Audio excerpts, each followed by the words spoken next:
C'est-à-dire le Congolais ordinaire, pour survivre au Congo, il fallait qu'il soit dans la corruption, soit qu'il reçoit la corruption ou qu'il donne la corruption. Et avec ça, il est la victime du chaos, mais il est en train de reproduire le chaos avec son comportement, mais son comportement est comme une loi de la nature, il doit faire ça pour survivre.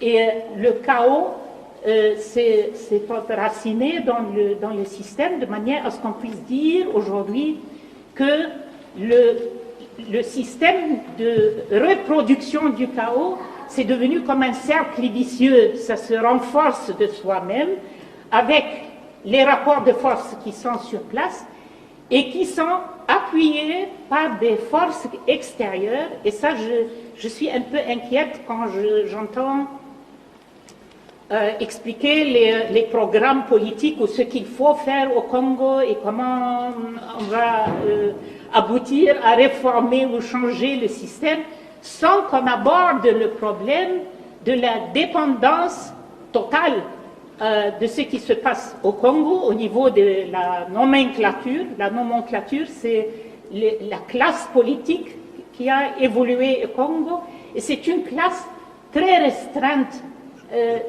Il ne faut pas écouter le discours de opposition, majorité présidentielle, je sais, ils peuvent s'appeler comme ils veulent, mais c'est peut-être 500 personnes ou 1000 personnes qui sont au sommet de ce système, qui se jettent les ballons.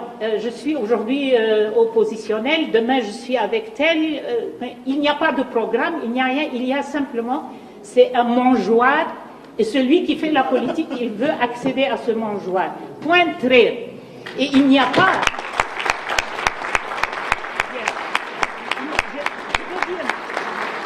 Je veux dire, il n'y a pas d'espoir que jamais... Moi, j'enseigne les sciences politiques depuis 30 ans ou quoi.